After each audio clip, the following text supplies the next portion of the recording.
El demonio huye aterrorizado de su propio reflejo en un espejo. Y sin embargo, hay uno en tu cuarto en este mismo momento. Tómate un segundo con esa paradoja, porque es real. La doctrina de la Iglesia enseña que los demonios huyen del espejo, que al verse reflejados contemplan la monstruosidad en la que se han convertido, la caída desde la hermosura original que Dios les dio, y esa visión los aterra. El exorcista estadounidense Stephen Rossetti lo documentó directamente en medio de un exorcismo, cuando un espejo quedó accidentalmente frente al poseído. Y sin embargo, hay uno en tu cuarto. Probablemente lleva años ahí.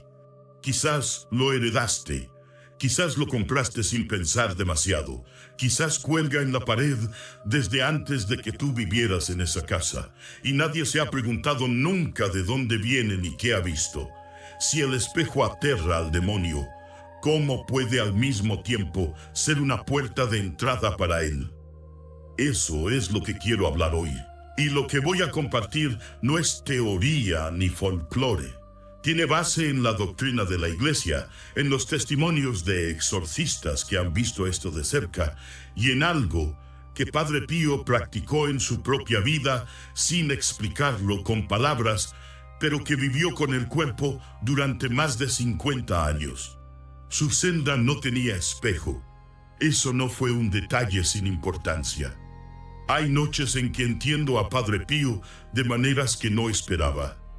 Cuando era director de escuela, mi casa en Zacatecas tenía espejos en casi todas las habitaciones. El baño, el pasillo, el dormitorio de Lucía y el mío. Nunca pensé en ello. Es lo que la gente tiene. Los colocas para verte cuando sales, para que el cuarto parezca más grande, para aprovechar la luz. Cuando Lucía murió, una de las primeras cosas que la gente del pueblo hizo, por costumbre, por tradición, fue cubrir los espejos de la casa. En ese momento no lo entendí del todo. Pensé que era solo una costumbre, una forma de marcar el duelo. Pero después, cuando empecé a leer los escritos de Padre Pío y lo que los grandes exorcistas de la Iglesia han documentado sobre los objetos del dormitorio, empecé a preguntarme si esa costumbre antigua no guardaba una sabiduría que nadie había tomado el tiempo de explicarme bien. ¿Hay algo en el espejo del dormitorio que la tradición espiritual conoce y que la modernidad olvidó?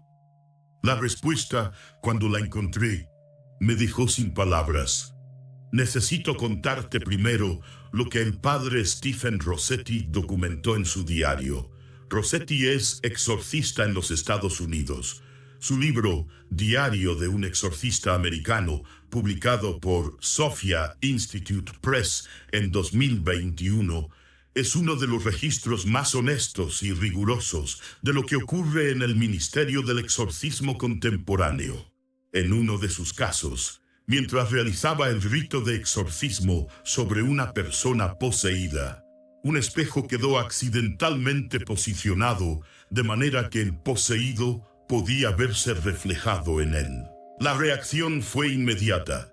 No del poseído, de los demonios dentro del poseído. Reaccionaron con violencia extrema. Intentaron apartar el espejo. La agitación que produjo ese simple hecho, un espejo frente a ellos, fue mayor que la que producían muchos de los gestos rituales del exorcismo.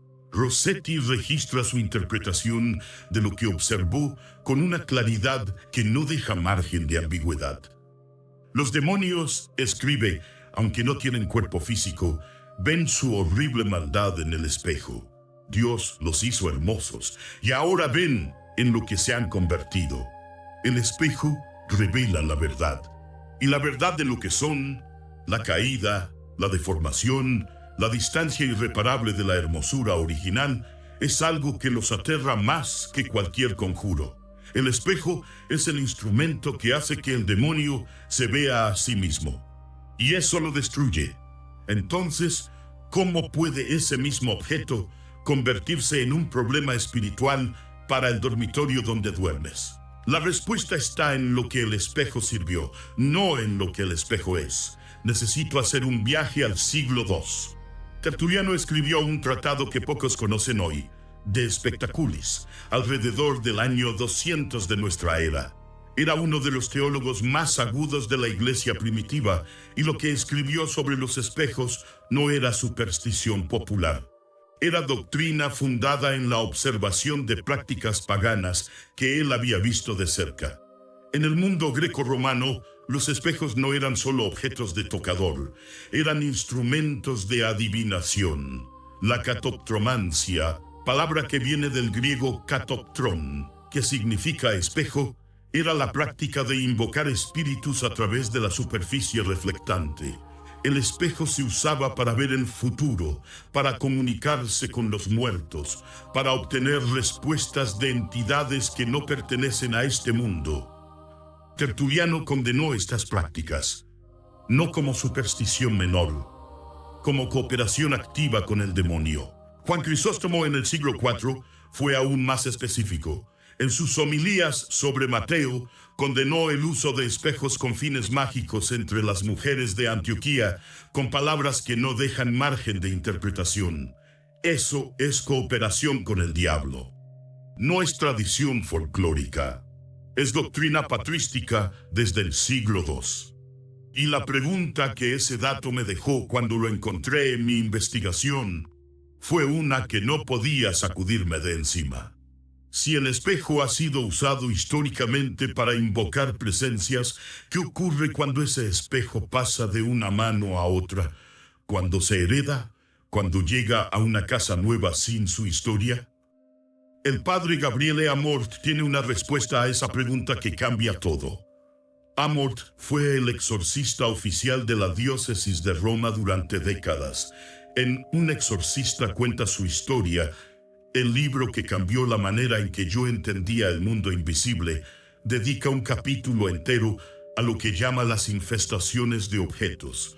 Su tesis es clara. Los objetos físicos pueden ser vectores de infestación demoníaca, no porque los objetos tengan poderes propios, no porque el espejo sea maligno por naturaleza, sino porque ciertos objetos, los que fueron usados en rituales de ocultismo, en prácticas espiritistas, en invocaciones deliberadas, pueden cargar consigo algo que persiste más allá del uso original. Amort identifica una lista: objetos de ocultismo, amuletos, presentes de personas que practican brujería, objetos usados en rituales. El espejo con historia ocultista activa infesta el ambiente donde se coloca. Y ese ambiente infestado, dice Amort, produce perturbaciones durante el sueño, ruidos, apariciones. Ahora bien, aquí es donde la cosa se vuelve más incómoda. ¿Cuántas personas que escuchan esto saben la historia completa del espejo que tienen en el dormitorio? ¿De quién lo heredaron? ¿Dónde estuvo antes? ¿Qué hogar atravesó? ¿Qué prácticas se realizaron en ese hogar? La mayoría no lo sabe. Y ese no saber, en términos espirituales, no es neutralidad. El territorio no inspeccionado es territorio disponible. Pero hay algo más. Algo que Evagrio Póntico identificó en el siglo IV con una precisión que me parece extraordinaria para ser un texto de hace 16 siglos. Evagrio documentó que la vanidad, lo que él llamaba kenodoxia, es la puerta de entrada del demonio de la soberbia. El demonio de la vanidad, escribe en el Prácticos, entra por la visión que el hombre tiene de sí mismo, el espejo como instrumento de vanidad, no el espejo como herramienta neutral de higiene personal, el espejo usado de manera obsesiva, compulsiva, como objeto central de una relación consigo mismo que desplaza la relación con Dios. La vanidad cultivada en el espejo no es un pecado menor de coquetería, es una disposición espiritual que el adversario reconoce como apertura. Y Santa Teresa de Ávila en Las Moradas usa la metáfora del espejo para describir exactamente lo que le ocurre al alma cuando se aleja de Dios. El alma, escribe, es como un espejo muy claro que se va oscureciendo cuando se aparta de la luz divina. El espejo enturbiado por la vanidad, por el uso ritual, por la historia oscura que carga, bloquea la luz divina y oscurece el espacio espiritual del dormitorio donde está. No es el objeto, es lo que el objeto sirvió. Y esa distinción, esa diferencia entre el espejo como objeto neutro y el espejo como registro de lo que fue, es exactamente lo que Padre Pío entendía cuando decoró su celda como la decoró. La celda de Padre Pío en San Giovanni Rotondo era austera. No hay otra manera de describirla. Los frailes que la conocieron, los peregrinos que alguna vez la vieron, los biógrafos que la documentaron, todos coinciden en lo mismo. Una cama de hierro, un reclinatorio, una imagen sagrada, muy poco más, no había espejo. El padre Gabriele Amort, que escribió también una biografía de Padre Pío, Padre Pío, breve historia de un santo, publicada por San Pablo, documenta que los ataques nocturnos en esa celda eran extraordinarios en intensidad. El demonio arrastraba a Padre Pío de la cama. El padre Pierino, fraile del convento que fue testigo directo de lo que ocurría por las noches, encontró a Padre Pío en el suelo, sangrando por la cara, con un cojín del reclinatorio debajo de su cabeza.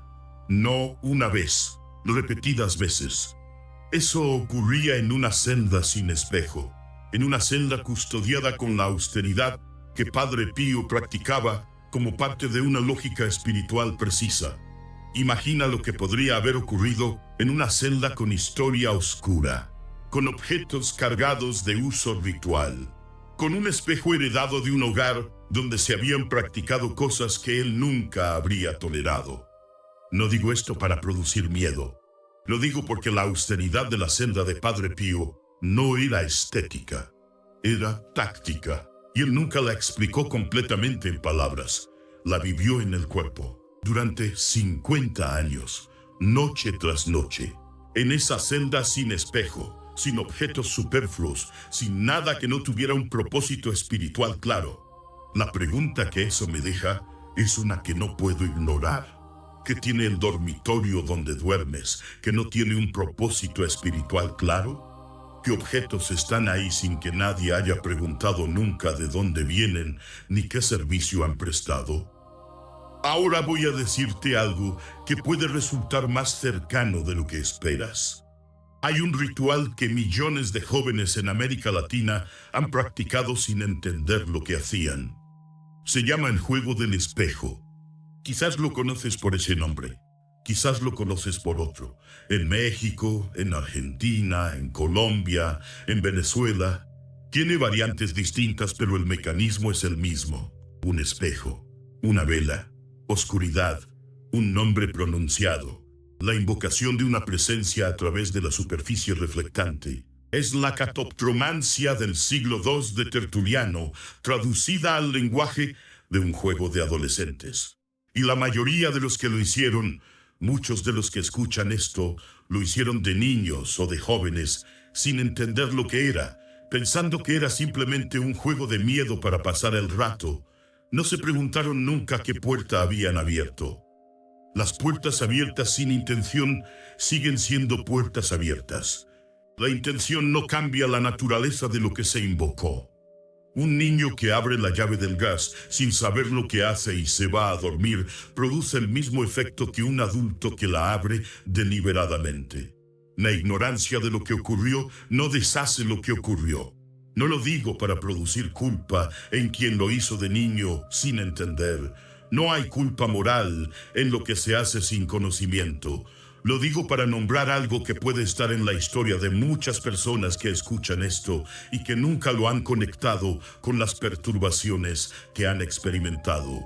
Si en tu historia hay un espejo frente al que realizaste algún ritual de invocación, aunque fuera un juego, aunque fuera sin entender, eso no quedó en el olvido por el simple paso del tiempo. Requiere ser cerrado, y puede serlo. Aquí es donde el tema cambia de dirección, porque lo que he estado describiendo, el espejo cargado por la historia, el espejo usado en ritual, el espejo del dormitorio como posible vector de infestación, puede sonar como algo que produce únicamente miedo y parálisis. Eso no es lo que Padre Pío enseñó. Padre Pío enseñó que el bautizado tiene autoridad sobre el espacio donde vive, no como teoría teológica abstracta, como realidad práctica que puede y debe ejercerse. Y la tradición de los exorcistas de la Iglesia, desde Amort hasta el padre José Antonio Fortea, cuya obra de demonología pastoral es la referencia teológica más rigurosa del siglo XXI, es clara en este punto.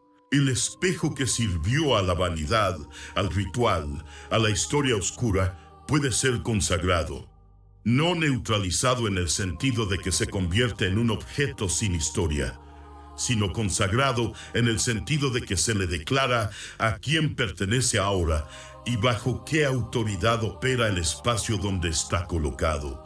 Santa Teresa de Ávila lo dice con la precisión de quien ha vivido la experiencia del espejo enturbiado que recupera su transparencia. El espejo del alma puede ser limpiado. La luz divina no desaparece cuando el espejo se oscurece, solo fue bloqueada, y lo que fue bloqueado puede ser despejado. La consagración del espejo no es una práctica mágica, no es un ritual que opera de manera automática independientemente de la fe de quien lo realiza. Es el ejercicio de la autoridad bautismal del creyente sobre el espacio donde vive, hecho de manera explícita, verbal, con intención clara. El padre Fortea es preciso sobre esto. La autoridad sobre el espacio doméstico no es un privilegio reservado a los sacerdotes. Es el derecho del bautizado, y ese derecho se ejerce o no se ejerce. El dormitorio del bautizado, que nunca ha sido reclamado en voz audible para Cristo, es en términos jurídicos espirituales un espacio neutral, y el adversario opera con libertad en los espacios neutrales. El dormitorio del bautizado que ha sido reclamado, que tiene sus objetos inspeccionados y consagrados o removidos, que opera bajo la declaración explícita de a quién pertenece ese espacio. Ese dormitorio es un territorio diferente. No porque el adversario no pueda intentar entrar. La noche de Padre Pío es la prueba más clara de que el combate no termina por ninguna consagración, sino porque el combate ocurre bajo condiciones diferentes. Antes de llegar a las acciones concretas, quiero detenerme en algo que Padre Pío vivió y que encuentro directamente relevante para todo lo que he estado describiendo. El demonio que lo atacaba en su celda no siempre llegaba con forma aterradora. Hay algo que los biógrafos documentan con consistencia y que a mí me parece la parte más perturbadora de todo lo que Padre Pío experimentó. El adversario aparecía disfrazado de sus directores espirituales, disfrazado de personas santas, en algunos casos documentados, disfrazado del propio Cristo. Y Padre Pío, que tenía una relación tan profunda con el mundo espiritual que veía a los ángeles desde niño, tenía que distinguir, en las noches de mayor ataque, entre lo que era real y lo que era engaño. El padre Amort documenta esto en el contexto más amplio de la demonología. El mayor peligro del adversario no es el ataque que produce terror, sino el engaño que produce confusión. No la aparición horrible que genera horror, sino la aparición reconfortante que produce confianza falsa. En un espejo que lleva historia oscura, el adversario puede operar de maneras que no producen terror inmediato. Puede operar produciendo inquietud que no tiene causa identificable, perturbación del sueño que el médico no puede explicar, una sensación de ser observado que no corresponde a nadie visible, la presencia de algo que no puedes nombrar, pero que sientes cuando el cuarto está en silencio. No el demonio con cuernos que produce pánico inmediato, el peso invisible que se acumula noche tras noche sin que nadie lo pueda identificar. Eso es lo que Amort llama infestación del ambiente. Y es lo que puede estar ocurriendo en hogares donde hay un espejo con historia sin inspeccionar, en el cuarto donde la guardia espiritual está más baja, en las horas en que la conciencia se retira. Hay tres acciones que la tradición de la Iglesia, la práctica de los exorcistas y la lógica espiritual que Padre Pío vivió señalan como respuesta concreta a lo que he estado describiendo. Las comparto porque conocer la lógica del problema sin tener la respuesta práctica es solo miedo sin salida. Y Padre Pío nunca dejó a sus hijos espirituales con miedo sin salida. La primera acción es la inspección de origen. ¿De dónde viene el espejo de tu dormitorio? No es una pregunta obsesiva. Es una pregunta de vigilancia espiritual que cualquier persona que toma en serio el combate debería poder responder. Si el espejo fue comprado nuevo en una tienda ordinaria sin ninguna historia previa, no hay razón particular para preocupación especial. Un objeto nuevo, sin historia espiritual, no carga ningún problema por sí mismo. Si el espejo fue heredado de un familiar, de la casa anterior, de un mercado de antigüedades, de una procedencia desconocida, la pregunta es más importante. ¿Sabes la historia de ese espejo? ¿Sabes qué hogares atravesó? ¿Sabes si en esos hogares se practicaron cosas que abrieron puertas espirituales? La mayoría de las personas no sabe, y ante esa incertidumbre, la respuesta no es pánico, es la segunda acción. La segunda acción es la remoción o la consagración activa. Si el origen del espejo es desconocido o hay motivos para preocupación, si vino de un hogar con prácticas espiritistas, si fue usado en algún ritual, aunque fuera por juego, si tiene historia que genera duda razonable, hay dos opciones. La primera opción es la más simple: retirarlo del dormitorio. No destruirlo necesariamente, retirarlo del espacio donde duermes. El dormitorio es el lugar donde la guardia espiritual baja cada noche. Es el territorio que más merece ser cuidado. Un espejo con historia incierta puede estar en otra habitación. Puede ser reemplazado por uno nuevo. Puede ser retirado sin drama. La segunda opción es la consagración activa.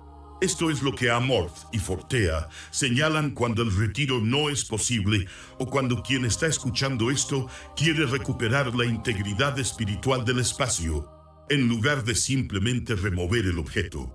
La consagración activa requiere tres elementos que no son mágicos, sino precisamente lo opuesto de la magia. Requiere agua bendita, requiere una declaración verbal de autoridad y requiere intención clara de quien tiene el dominio sobre ese espacio. No basta con poner agua bendita sobre el espejo y pasar a otra cosa. Amorth es específico en esto. El gesto sin la declaración verbal es un gesto incompleto. El demonio conoce la diferencia entre el agua que cae sin intención y el agua que acompaña una declaración de autoridad bautismal. La declaración verbal establece quién tiene jurisdicción, y esa jurisdicción no se da por supuesta, se declara. La tercera acción es la oración de consagración del dormitorio. La tradición atribuida a la práctica de Padre Pío y documentada en la espiritualidad de los exorcistas es específica sobre el dormitorio como territorio que necesita ser declarado con claridad. No solo el espejo, el dormitorio completo. El bautizado tiene el derecho y la responsabilidad de declarar en voz audible a quién pertenece el espacio donde duerme. Esta es la oración que Padre Pío recomendaba a sus dirigidos espirituales cuando hablaba de la protección del dormitorio. No en forma de fórmula mágica, en forma de declaración de autoridad sobre el espacio. Señor, este espejo y este espacio te pertenecen. Ninguna imagen que haya quedado atrapada aquí puede permanecer. Que tu luz llene lo que este objeto refleja. En el nombre de Jesús. Y a continuación, la aspersión del agua bendita sobre el espejo y sobre los umbrales del cuarto. No una vez, y olvidarlo con regularidad. Como parte del cuidado espiritual del hogar, que cualquier bautizado que tome en serio el combate debería practicar. Quiero volver un momento a la paradoja con la que empecé. El demonio huye aterrorizado de su propio reflejo en un espejo, y sin embargo, hay uno en tu cuarto en este mismo momento. Ahora que hemos recorrido todo lo que he compartido, la catoptromancia condenada desde Tertuliano, los ataques nocturnos en la celda austera de Padre Pío, la infestación de objetos que Amorth documentó, el juego del espejo que millones practicaron de niños sin entender, la vanidad que Evagrio identificó como puerta de entrada, la autoridad jurídica del espacio que Fortea articula, la consagración que Santa Teresa describe. Ahora la paradoja tiene respuesta. El espejo no es maligno por naturaleza, es neutro. Lo que lo convierte en problema no es el objeto, es lo que el objeto sirvió. El espejo que refleja al demonio y lo aterra es el espejo que está bajo la luz de Cristo. El espejo donde lo que se refleja es la verdad, la maldad del adversario sin disfraces, sin ocultamiento, expuesta en toda su deformidad. Ese espejo es una arma. El espejo que está bajo la oscuridad de lo que fue invocado, de lo que fue usado para contactar presencias que no venían de Dios, de la vanidad que desplazó la relación con el Creador, de la historia que nadie conoce pero que el objeto carga. Ese espejo no aterra al adversario, le da acceso. La diferencia no está en el vidrio y el azogue, está en la historia, está en la consagración, está en si el bautizado que duerme en ese cuarto ha ejercido el derecho que el bautismo le dio de declarar a quién pertenece ese espacio. Y eso es lo que Padre Pío entendió sin necesitar un espejo en su celda. Su celda no tenía espejo porque Padre Pío había entendido algo que la modernidad olvidó. El dormitorio es el campo de batalla de las noches, y el campo de batalla debe ser inspeccionado, limpiado y declarado antes de que caiga la oscuridad.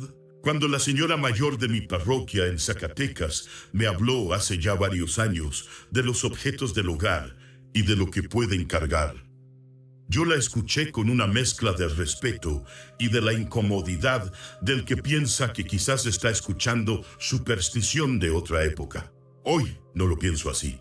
Lo que ella sabía, lo que esa sabiduría popular católica transmitía de generación en generación antes de que la modernidad la descartara como folclore, tenía raíces doctrinales precisas que los padres de la Iglesia del siglo II habían articulado. La tradición de cubrir los espejos en los momentos de luto no era superstición. Era el reconocimiento de que en los momentos de mayor vulnerabilidad espiritual, el duelo, la pérdida, el quiebre, el espejo sin consagrar es un objeto que no conviene tener activo. La sabiduría popular había perdido la teología que la sustentaba, pero la práctica guardaba algo real. Y lo real es esto. El dormitorio donde duermes tiene una realidad espiritual que va más allá de la física. Los objetos que están ahí tienen historias que a veces no conocemos. El espejo frente al que te ves cada mañana puede ser el espejo que aterra al demonio bajo la luz de Cristo. O puede ser el espejo que porta algo que no inspeccionaste porque nunca te dijeron que valía la pena hacerlo. Padre Pío no esperó a que el problema fuera visible para actuar. Inspeccionaba, consagraba, declaraba. Su senda austera no era la senda de quien no tenía recursos para tener más. Era la senda de quien entendía que en el combate espiritual, lo que no es necesario puede convertirse en un frente abierto. Y él ya tenía suficientes frentes abiertos sin añadir ninguno innecesario. Quiero preguntarte algo antes de cerrar. ¿Cuándo fue la última vez que inspeccionaste el dormitorio donde duermes con ojos espirituales, no solo físicos? No pregunto si tienes una imagen sagrada. No pregunto si has bendecido la casa con el sacerdote alguna vez. No pregunto si rezas el rosario antes de dormir. Pregunto por los objetos concretos. ¿Sabes de dónde vino el espejo que está en tu cuarto? ¿Sabes la historia de los objetos que heredaste y que pusiste en el dormitorio sin más? ¿Has declarado alguna vez, en voz audible, frente a ese espejo específico y en ese cuarto específico, a quién pertenece ese espacio? No como fórmula mágica, como ejercicio del derecho bautismal que la Iglesia reconoce y que los exorcistas más serios de la historia reciente, Amorth, Fortea, Rossetti, confirman que tiene efectos espirituales reales. Si la respuesta es que no, que nunca lo has hecho, que la habitación donde duermes lleva años sin ser declarada para Cristo de manera explícita, eso es lo que puedes cambiar esta noche. No mañana, esta noche, antes de cerrar los ojos, de pie frente al espejo de tu cuarto, en voz audible, no en voz alta, pero audible, pronunciado con la garganta, en el espacio físico donde va a ocurrir. Señor, este espejo te pertenece. Que todo lo que aquí se refleje revele tu luz, no la oscuridad de lo que no viene de ti. En el nombre de Jesucristo, aspersión de agua bendita sobre el espejo y sobre los umbrales. Y luego, de pie en la puerta del dormitorio, antes de entrar a acostarte. Este cuarto te pertenece, Señor. Nada que no venga de ti entra aquí esta noche. No una petición, una declaración. Padre Pío la hacía así. No pedía, declaraba. La diferencia entre una petición y una declaración es la diferencia entre pedir permiso y ejercer una autoridad que ya tienes. El bautizado tiene esa autoridad. No necesita que nadie se la dé, solo necesita usarla.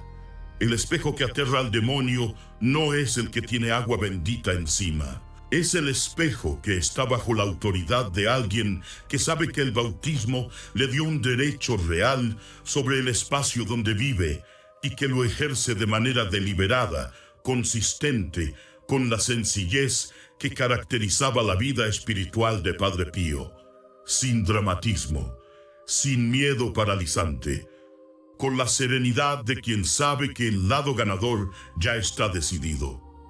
La celda sin espejo de Padre Pío no era el resultado del miedo al espejo, era el resultado de la comprensión de que en el combate espiritual, la austeridad tiene una lógica que protege, la lógica de no dejar territorio sin inspeccionar, la lógica de no tener en el espacio del descanso lo que no tiene propósito espiritual claro, la lógica de quien sabe que el dormitorio es el campo de batalla de las horas en que la guardia consciente baja, y que ese campo merece el mismo cuidado que cualquier otro aspecto de la vida de fe. Tú no necesitas vivir con la austeridad de una celda de convento, pero puedes vivir con la conciencia de lo que tienes en el cuarto donde duermes, y con el hábito de declarar, noche tras noche, a quién pertenece ese espacio. Eso es lo que Padre Pío habría dicho antes de que entraras a tu dormitorio esta noche. No tienes que quitarlo todo, tienes que saber qué está ahí. Y tienes que declarar de quién es el territorio. Si lo que escuchaste hoy llegó a un lugar que reconocías sin haber podido nombrarlo, no lo dejes pasar. Hay hogares donde el espejo del dormitorio lleva años sin historia inspeccionada, sin consagración, en el cuarto donde cada noche la guardia espiritual baja con el sueño. Y hay personas en esos hogares que sienten perturbaciones que el médico no explica. Noches que no descansan completamente, una presencia que no pueden nombrar. No estoy diciendo que siempre sea eso, estoy diciendo que la inspección del origen, la consagración activa y la declaración del dormitorio son prácticas que la Iglesia conoce, que los exorcistas más serios confirman y que Padre Pío vivió en su propio cuerpo durante más de 50 años. Son el tipo de cosa que nadie debería necesitar buscar durante años para encontrar. Y sin embargo, muchos de los que escuchan esto la escuchan por primera vez hoy. Aquí en el Centinela del Rosario seguimos hablando del combate espiritual real que Padre Pío vivió y documentó, no como devoción de ocasión, como herramientas concretas para las batallas concretas que muchos de los que escuchan esto están librando ahora mismo en los cuartos específicos donde duermen, con los objetos específicos cuya historia nadie ha inspeccionado. Si hay alguien en tu familia, en tu comunidad, que tiene esa sensación en su dormitorio, esa incomodidad sin nombre, esas noches que no descansan, esa presencia que no tiene cuerpo pero que se siente cuando el cuarto está en silencio, comparte esto con ellos. Porque la pregunta sobre el espejo puede ser la pregunta que ese dormitorio necesita esta semana, de pie frente al espejo, esta noche, en voz audible. Que lo que aquí se refleje sea tu luz, Señor, no la oscuridad de lo que no inspeccioné. Que el rosario sea tu escudo esta noche. Que Dios te bendiga.